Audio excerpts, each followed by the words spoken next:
And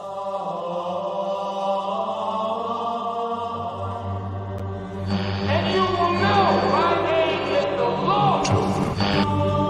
I am God.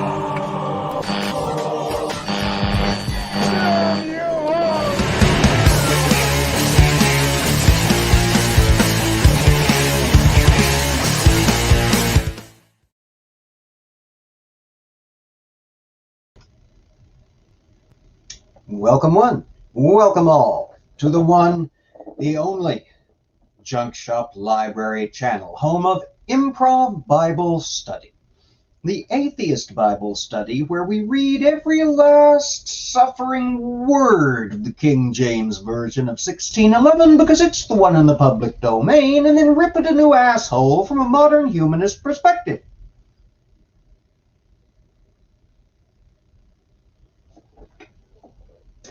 All right, now that we've scared away everybody we're going to scare away, I got to point out to those of y'all who remain that this is not probably safe for work, definitely not safe for children, much like the source material.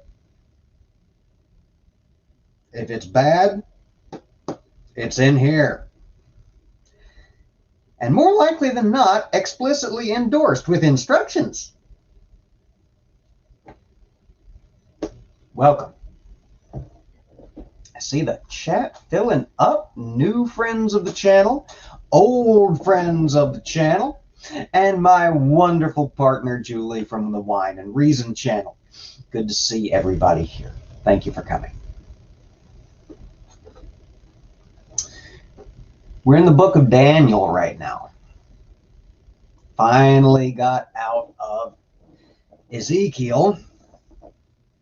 And now we're in Daniel, where apparently every single Bible children's story except for Jonah and the whale and anything involving Jesus and the fall of man and Noah and the ark came from. The entirety of children's Sunday school literature found in the book of Daniel, with the aforementioned exceptions. Weird. All righty. Do we have announcements? Not really. Everything you need to know, I've already rattled through or is in the description below, down there where the comments section is, and the like button, with all of which you should definitely interact. Don't shake your head that fast, Junk Shop. That's a bad idea. Hashtag Junk Shop's Medical Mystery. Find out more details at the Chronic Atheist podcast, linked in the description below on most of your favorite podcasting sources. Wasn't that smooth? See how I did that? All right.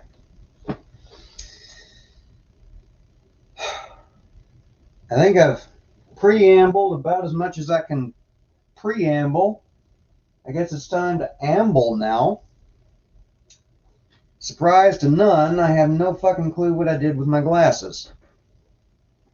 It's all right, we probably all know the next handful of stories by heart anyway, don't we? All right, the rise of Darius the Mead, which should have been spelled M-E-D-E, because that's how you spell somebody who comes from Mead, and not M-E-A-D, like I accidentally and stupidly did in the title, which is something you drink. Cheers. Cheers.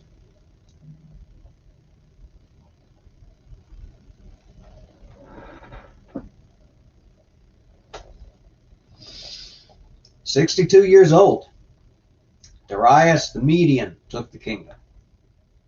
And so we begin chapter 6. "It pleased Darius to set over the kingdom 120 princes, which should be over the whole kingdom, and over these 3 presidents, of whom Daniel was first, that the princes might give accounts unto them, and the king should have no damage Then this Daniel was preferred above the presidents and princes because an excellent spirit was in him, and the king thought to set him over the whole realm. Then the presidents and princes sought to find occasion against Daniel concerning the kingdom, but they could find none occasion nor fault, for as much as he was faithful, neither was there any error or fault found in him. Then said these men, We shall not find any occasion against this Daniel, except we find it against him concerning the law of his God.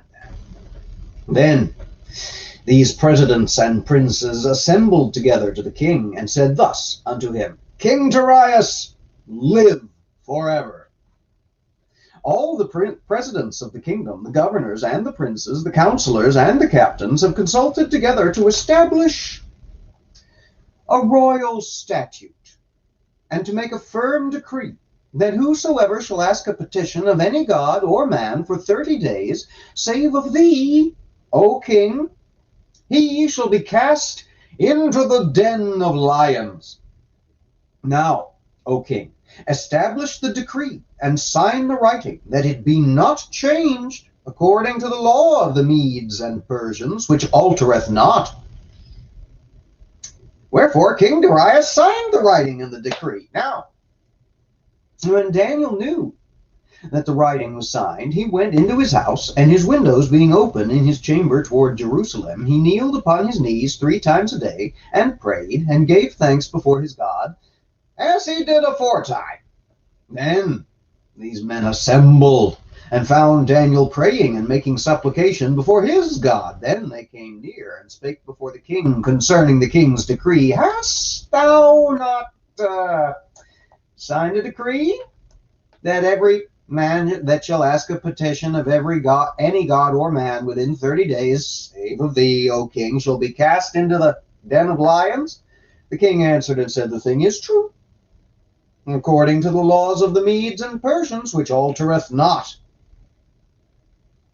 Then answered they, and said before the king, That Daniel, which is of the children of the captivity of Judah, regardeth not thee, O king, nor the decree that thou hast signed, but maketh his petition 3 times a day.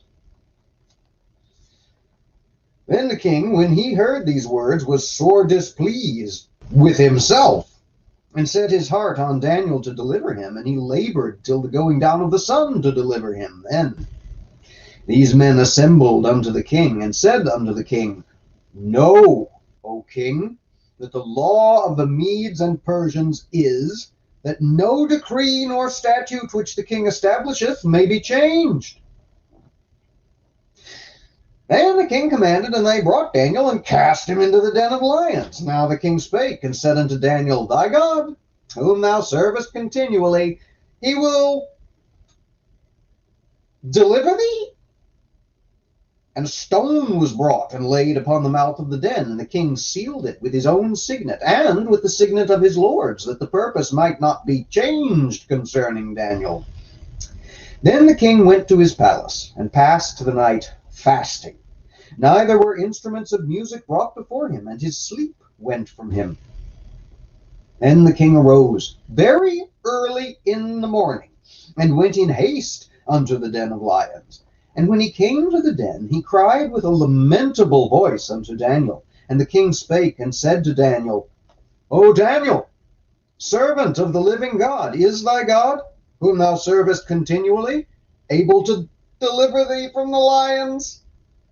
Then said Daniel unto the king, O king, live forever. My God hath sent his angel, and hath shut the lions' mouths, that they have not hurt me. For as much as before him innocency was found in me, and also before thee, O king, I have done no hurt.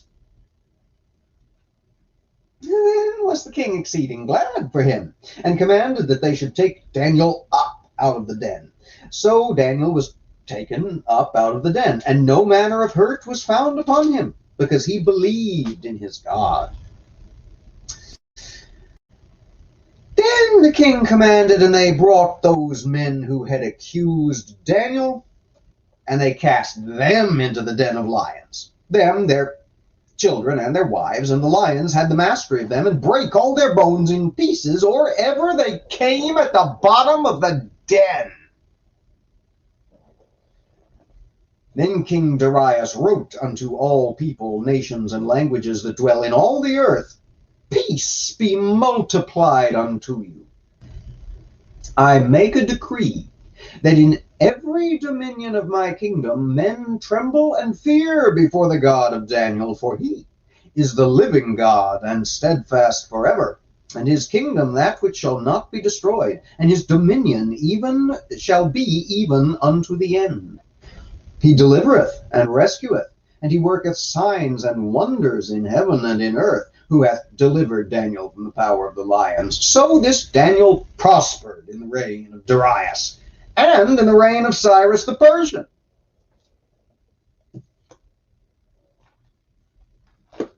Here we have Daniel chapter 6.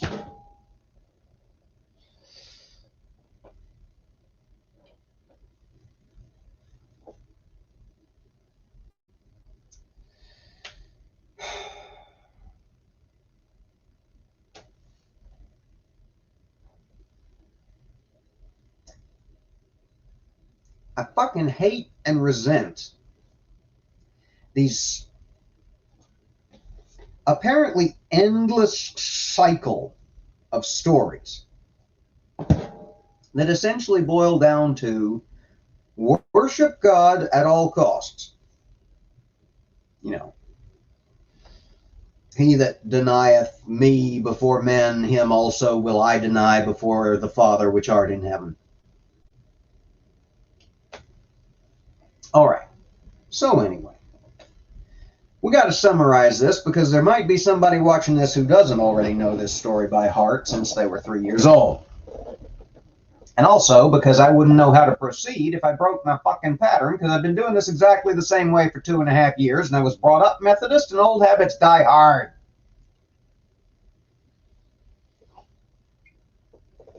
So the new king likes Daniel,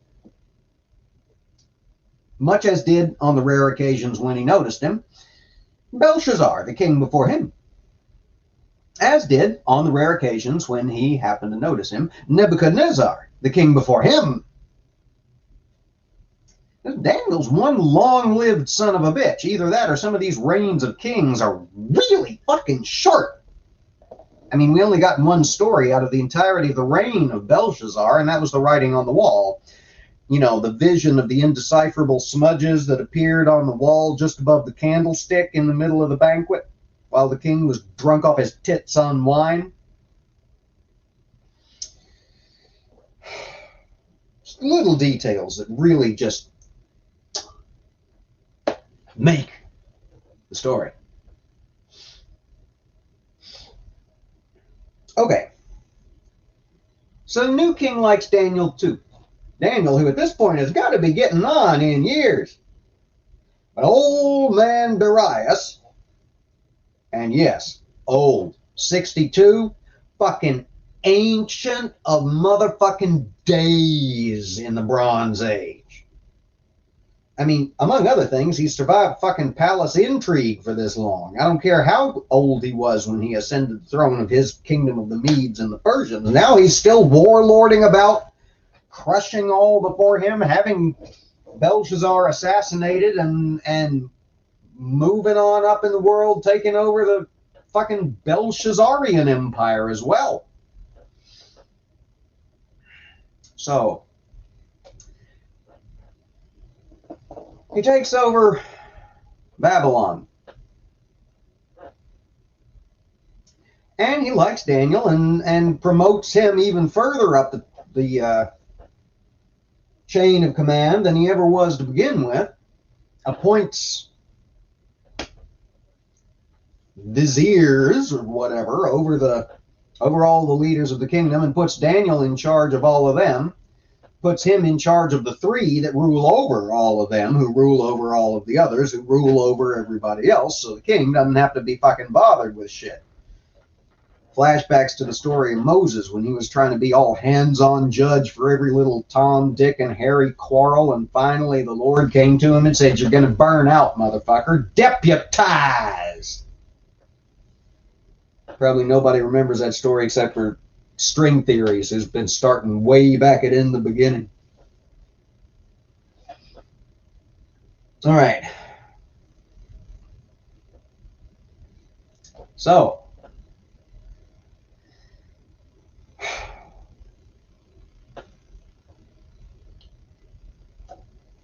resentment builds in the court of Darius the Mead. The viziers, or viziers, choose your pronunciation. It's probably something entirely unlike any of those. Maybe I should just go back to presidents, like it said in the book. The presidents and princes get all resentful and shit because of this Daniel, as they call it. This Daniel of the captivity of Israel ruleth over them. And they get all pissy about it. And they cook up a plot. They're going to have him deposed and or executed and or both. So they start prying into his affairs, looking for fuck-ups. What do they find? Zip. Nada. He's good at his job.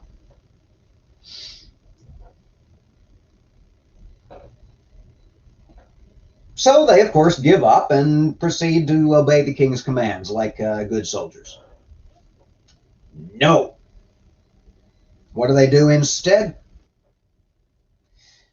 They say, you know what? We got to get him somehow, so I tell you what we'll do. We'll cook up a plot and make it illegal for him to worship his God, which he does 3 times a day because apparently the motherfucker doesn't have anything better to do with his time.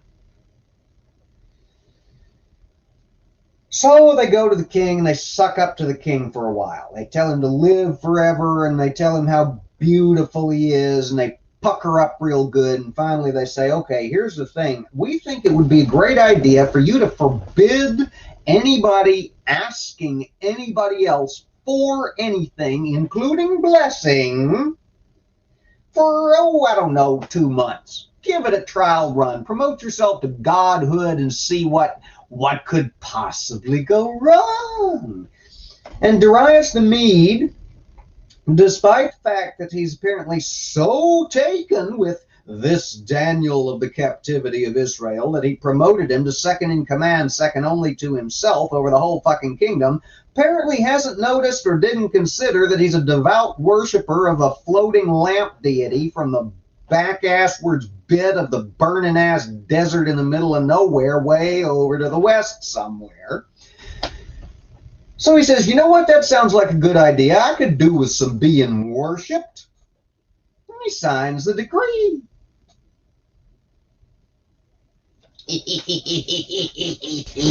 Say the bad guys, because, you know, that's what bad guys do. Twirl their mustaches and they go,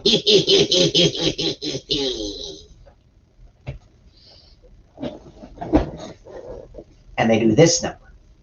They pet their cats. So, doing all of that, at exactly the same time, they sneak off and they bust into Daniel's room while he's praying. Thankfully, he was praying and not taking a shit. And they say, aha, thou prayest. And they go to the king and they say, didn't, refresh my memory, O great King Darius the Mead, may you live forever and a day. Did you not sign a decree that you were the only thing to be worshipped for, oh, I don't know, a couple of months? Seemed like a good idea at the time, didn't it?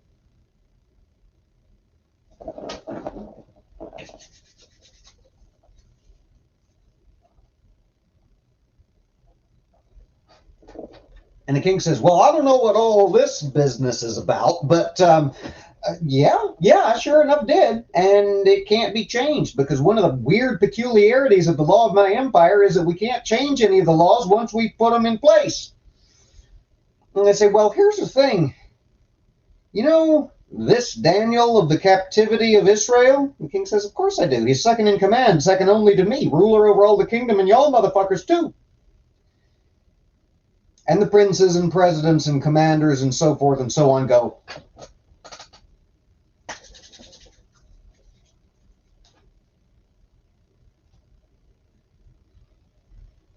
he's still worshiping his floating lamp deity. He's doing it right now in front of an open-ass window. And the king says, well, shitballs. And he goes off and does a research.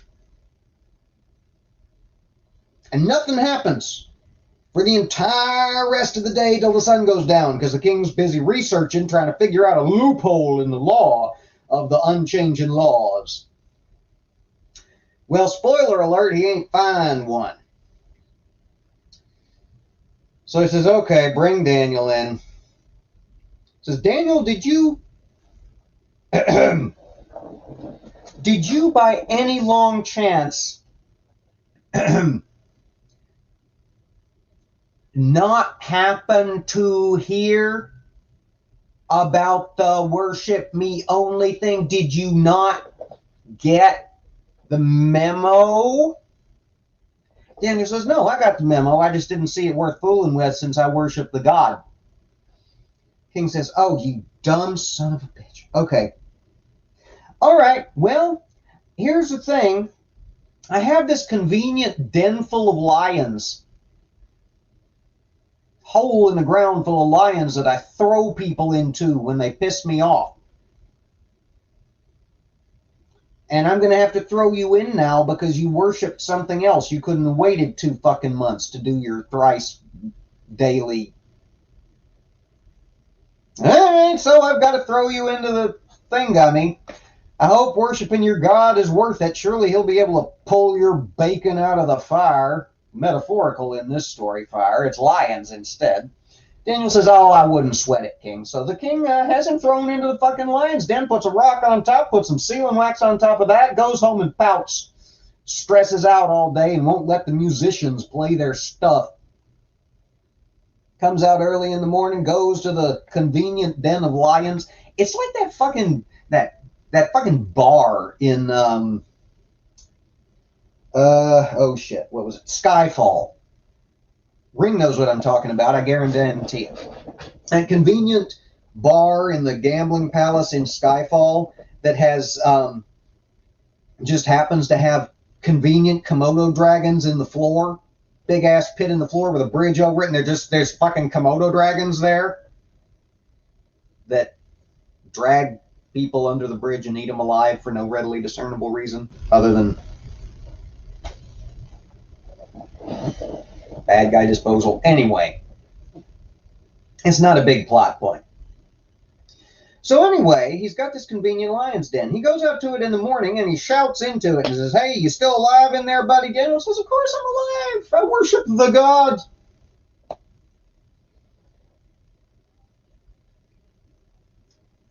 And Darius the Mead says, well, thank goodness for that. Somebody get this motherfucker out of here.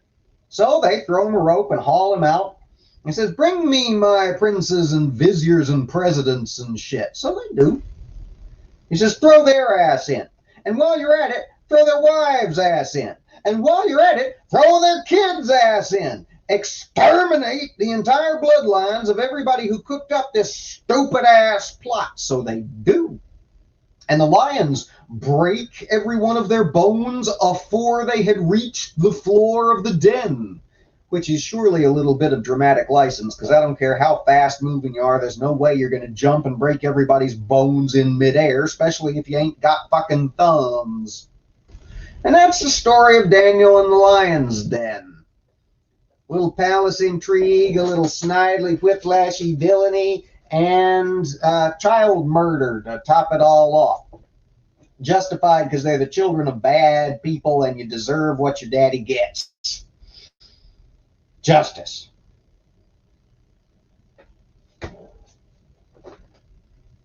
The word of God for the people of God. Thanks be to God.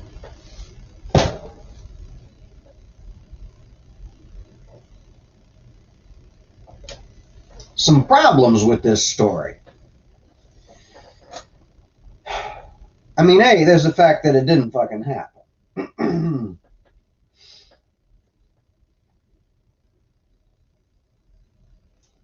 Anyway.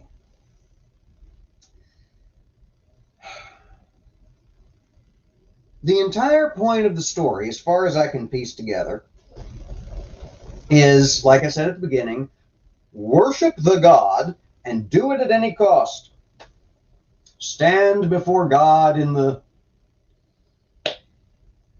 courts of men, and God will allow you to stand in the courts of heaven afterward. Yeah, it's one of those fucking stories. Drill it into the kids' heads that their only hope of living forever and not be tortured in hell is to be tortured temporally. So it's where we get all that stupid tribulation mythos from. Daniel just gets rehashed a bit in the book of Revelation with a bunch more critters and rampant, rambling nonsense. And then, yeah, the Rancor pit. Exactly. Thank you, Harmonica Man. Somebody had to say it. I was trying not to, but somebody had to. So thank you. It was gonna bug me if nobody did.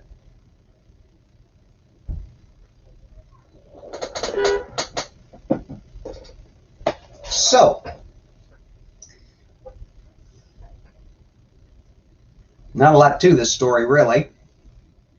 Just a long, rambling parable about how important it is to, what is it G says? Suck that God dick. I don't know that we need to spend any more time on Daniel and the Lion's Den. Ready for chapter 7? Let's see what awaits. Yeah, people think it's a children's story. Exactly, Lisa. Exactly. In the first year of Belshazzar, king of Babylon. Okay, so we're going back in time now. Because Belshazzar got smote at the end of chapter 5. Then we had the story of Daniel in the Lion's Den, which came in the reign of Darius the Mead, who succeeded Belshazzar after Belshazzar was assassinated and Darius the Mead moved in. And now we're going back towards during the reign of Belshazzar, king of Babylon. Get it? Got it? Good.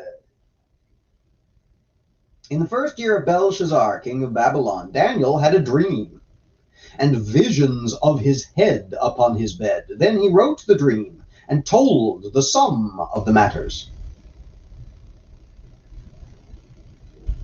Oh, good. We get to hear all about his dream.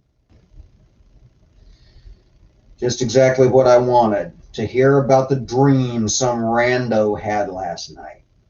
What is this, Twitter? Shit. Told the sum of the matters, Daniel spake and said, I saw in my vision by night, and behold, the four winds of the heavens strove upon the great sea. And four great beasts came up from the sea, diverse one from another. The first was like a lion, and had eagle's wings. I beheld till the wings thereof were plucked, and it was lifted up from the earth, and made stand upon the feet as a man, and a man's heart was given to it. And behold another beast, a second, like to a bear, and it raised itself up on one side, and it had 3 ribs in the mouth of it, between the teeth of it. And they said, thus, the ribs, had 3 ribs in the mouth of it, between the teeth of it, and they said thus unto it, arise, devour much flesh. After this I beheld, and lo, another, like a leopard, which had upon the back of it 4 wings of a fowl. The beast also had 4 heads, and dominion was given to it. After this I saw in the night visions, and behold, a 4th beast, dreadful and terrible, and strong exceedingly. And it had great iron teeth. It devoured and brake in pieces, and stamped the residue with the feet of it. And it was diverse from all the beasts that were before it, and it had 10 horns. I considered the horns, and behold, there came up among them another little horn, before whom there were 3 of the first horns plucked up by the roots. And behold, in this horn were eyes like the eyes of a man, and a mouth speaking great things. I beheld till the thrones were cast down, and the Ancient of Days did sit, whose garment was white as snow, and the hair of his head like the pure wool. His throne was like a fiery flame, and his wheels as burning fire. A fiery stream issued and came forth from before him. Thousands ministered unto him, and 10,000 times 10,000 stood before him. The judgment was set, and the books were opened. I beheld then, because of the voice of the great words which the horns spake, I beheld, even till the beast was slain, and his body destroyed, and given to the burning flame.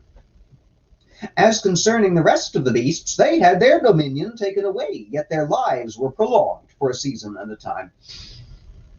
I saw in the night visions, and behold, one like the Son of Man came with the clouds of heaven, and came to the Ancient of Days, and they brought him near before him. And there was given him dominion, and glory, and a kingdom, that all peoples, nations, and languages should serve him. His dominion is an everlasting dominion, which shall not pass away, and his kingdom that which shall not be destroyed.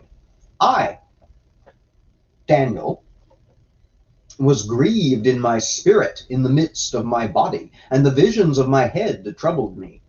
I came near unto one of them that stood by, and asked him the truth of all this.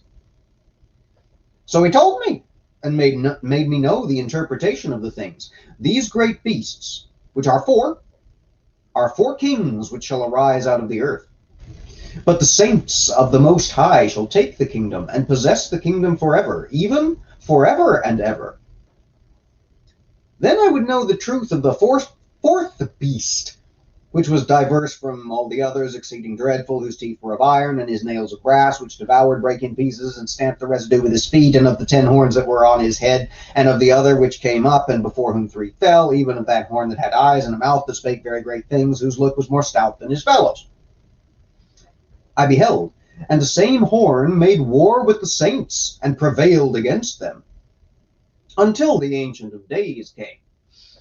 And judgment was given to the saints of the Most High, and the time came that the saints possessed the kingdom. Thus, he said, the 4th beast shall be the 4th kingdom upon earth, and which shall be diverse from all kingdoms, and shall devour the whole earth, and shall tread it down, and break it in pieces. And the 10 horns out of this kingdom are 10 kings that shall rise, and another shall rise after them, and he shall be diverse from the first, and he shall subdue 3 kings. And he shall speak great words against the Most High, and shall wear out the saints of the Most High, and think to change times and laws, and they shall be given into his hand until a time and times and the dividing of time. But the judgment shall sit, and they shall take away his dominion, to consume and destroy it unto the end. And the kingdom and dominion and the greatness of the kingdom under the whole heaven shall be given to the people of the saints of the Most High, whose kingdom is an everlasting kingdom, and all dominions shall serve and obey him. Hitherto is the end of the matter.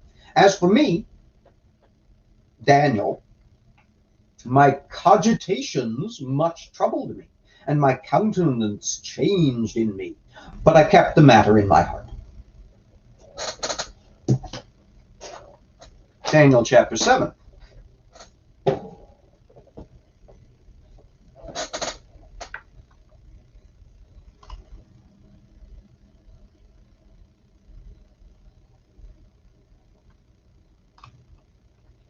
What the absolute fuck is going on in this book? Okay. So, Daniel, this is Daniel's superpower. This is what has enabled him to survive the overthrow of 3 kingdoms so far, and coming up on the transfer of power into the hands of Darius the Mead. Yeah, a conversation between me, Daniel, and I, Nephi, right, Ring? Can you imagine how fucking tedious that would be? I, Nephi, think that we should go to McDonald's. Me, Daniel, concur.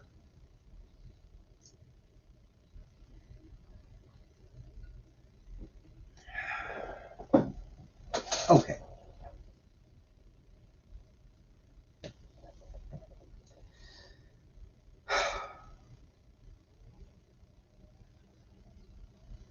He had a dream.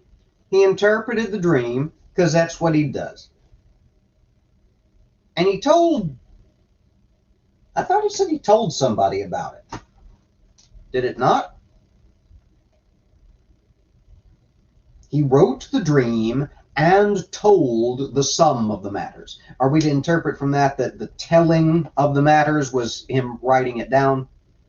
He wrote, like he told it on paper, because it says at the end he kept the matter in his heart, because he, Daniel, was so disturbed by the thought that kingdoms might rise and fall. Because that's a thing that never fucking happens.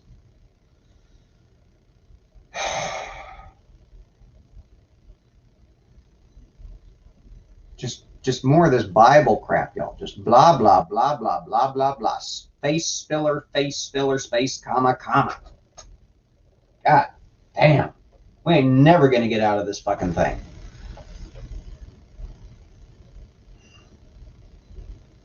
And this is one of those passages that internet apologists love to point to and say, see, it's prophecy because it came true.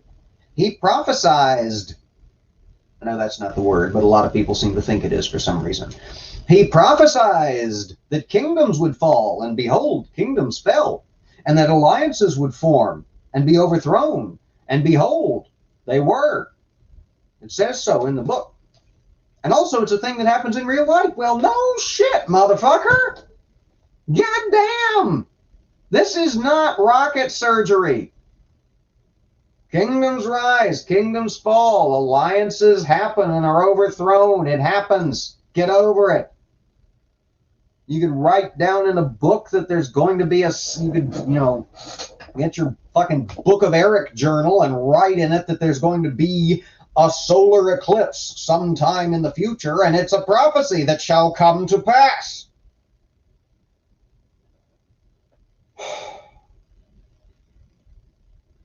You don't get to write that perfectly ordinary, everyday, happens every day since the beginning of motherfucking time shit is gonna happen again, and then claim that you have the gift of prophecy. I don't care how many faces and horns and unicycles you throw at it. Dress it up in all kind of poetic devices you want, but at the end of the day, he's still just saying that kingdoms will be overthrown by other kingdoms and or fall of their own accord.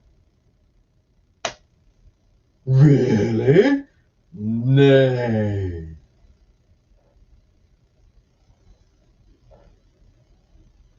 Stupid book is what it is. Stupid.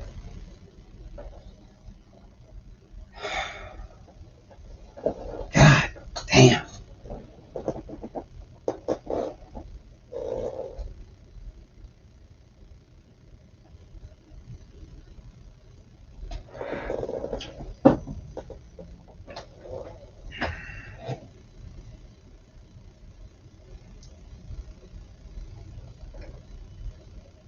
Okay, so much for chapter 7. I'm not going to sit here and pontificate about how stupid it is all day, because we all know it's fucking bullshit. I mean, if nothing else, why does he describe the first three beasts in such detail and then just says, and the fourth one was different? Different it was. And it also had horns.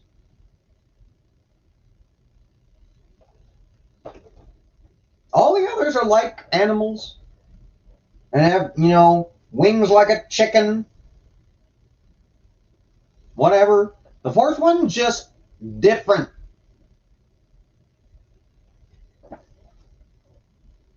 Lord help us. Fucking hell. Okay. Chapter 8.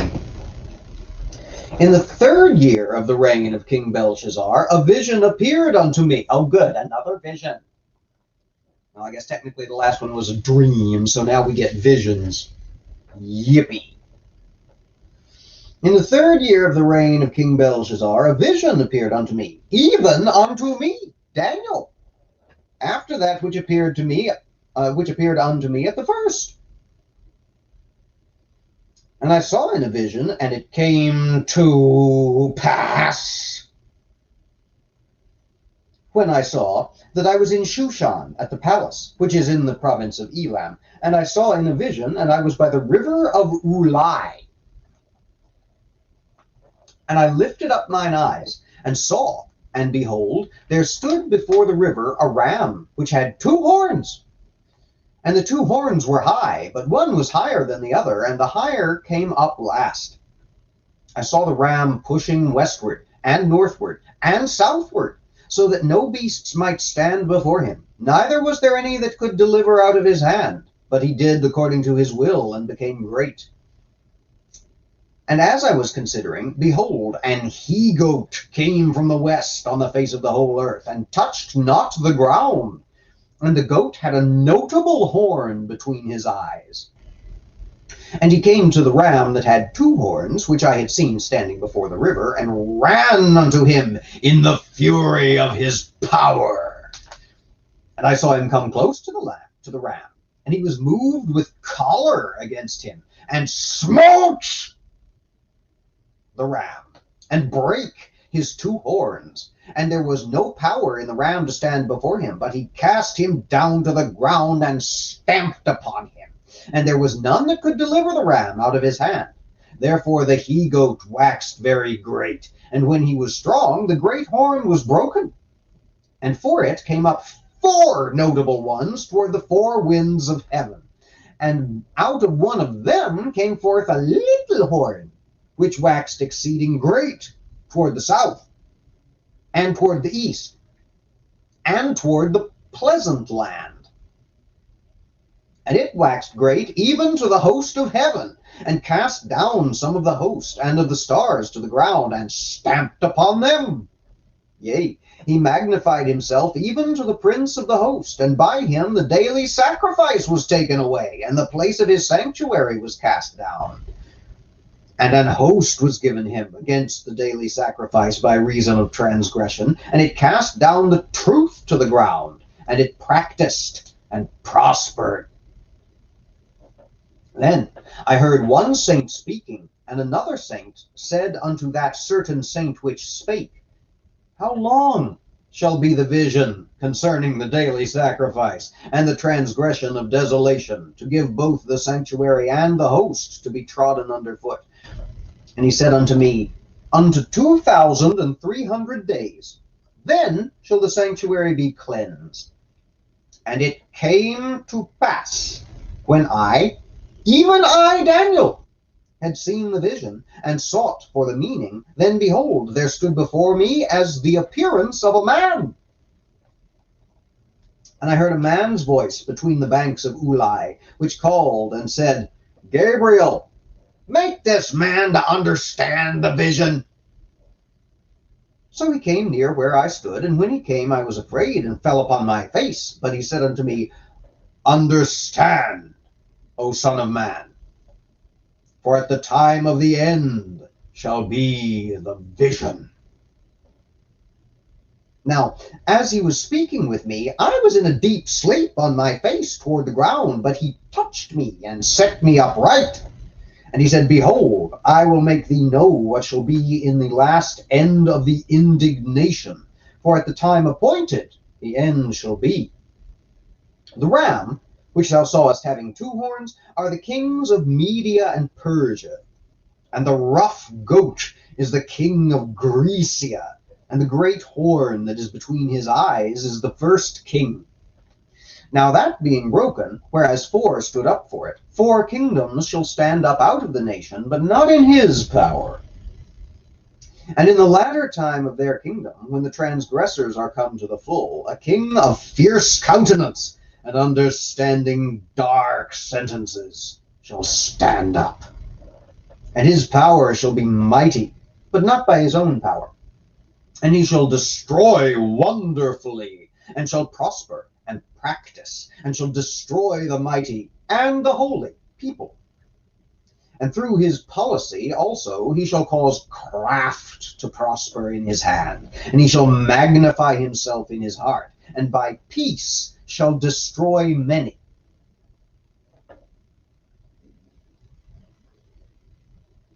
He shall also stand up against the prince of princes, but he shall be broken without hand. And the vision of the evening and the morning which was told is true. Wherefore shut thou up the vision, for it shall be for many days. And I, Daniel, fainted, and was sick certain days. Afterward I rose up and did the king's business, and I was astonished at the vision, but none understood it. And there we have chapter 8.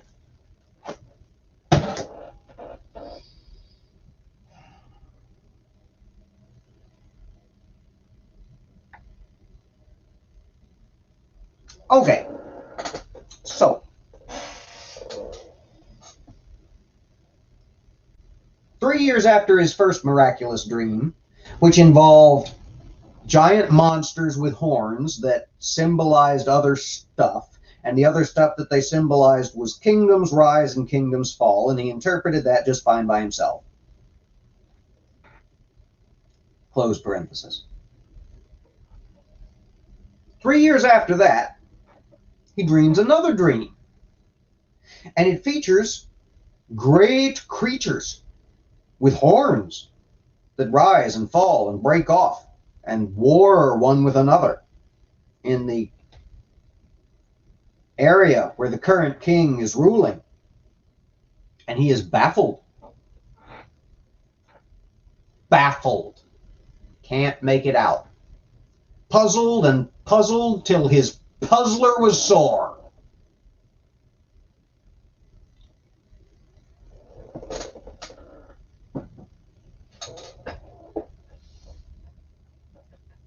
And in his dream, there's a man in the river,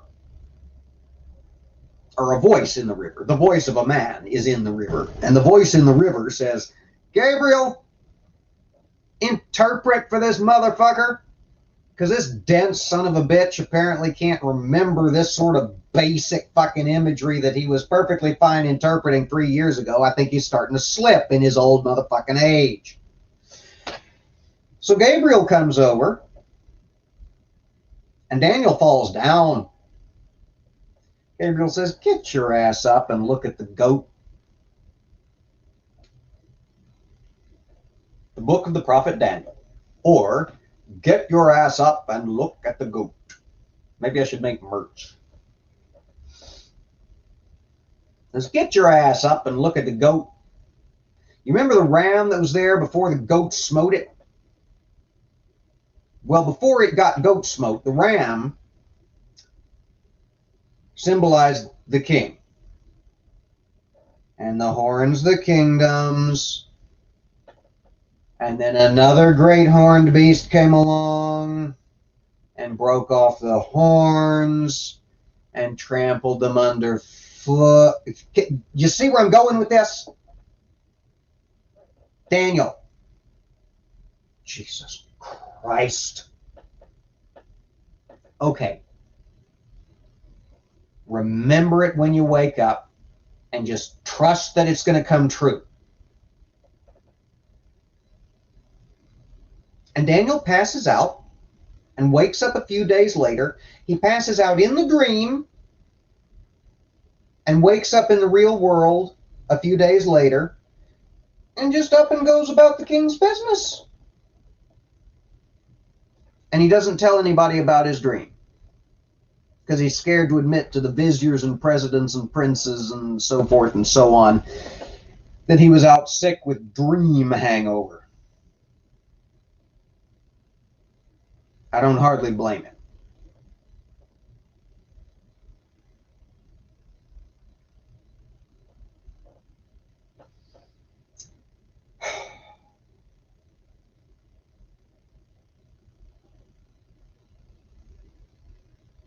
Okay, so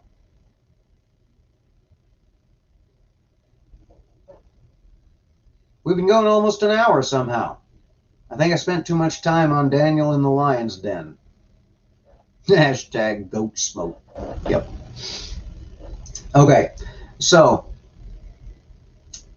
we did Daniel in the Lion's Den.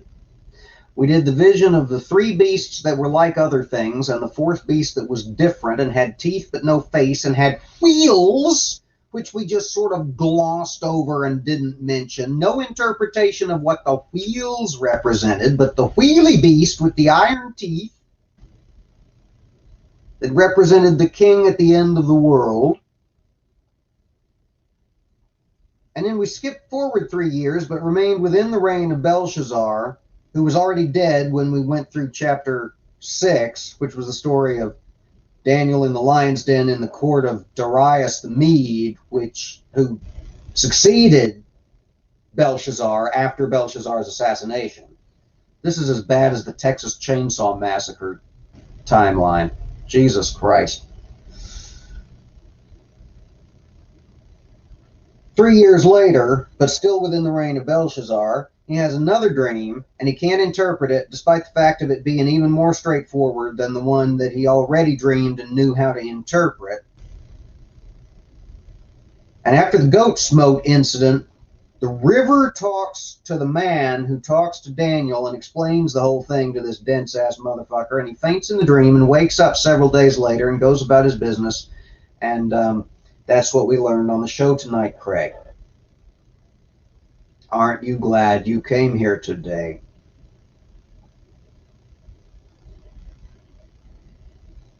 The Wheelers in that Oz movie. Oh my God. Okay, so it wasn't just me. That movie actually was made. I didn't just like dream it or something when I was a kid. That was a thing that happened. Okay, good. Thank you, String Theories. You don't know how much uncertainty I've carried around about that in the back of my head over the years. Ah, B's back. B missed the goat smoke. The goat smoked the ram and the river talked to the man. Apparently we're scatting today. I swear this little bit of cider is all I've had to drink today.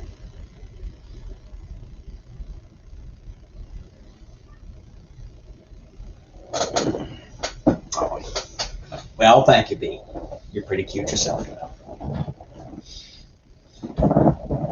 Okay.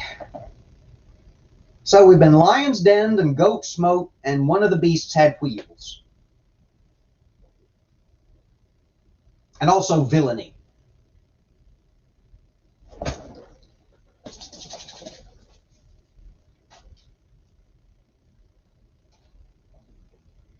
Villainy.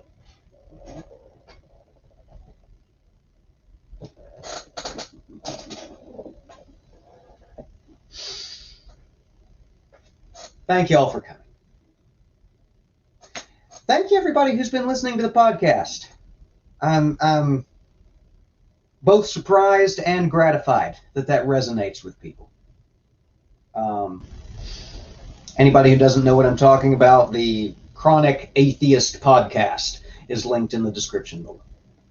Find it on Spotify and Amazon and places like that. The main website is over at Podbean because it's easy to interact with and I like it. No sponsored content, just honest fact. Take care, Lisa. We'll be out of here in a sec.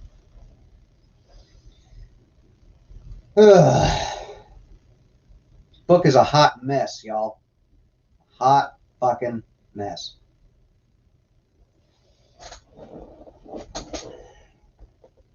But thank you for coming.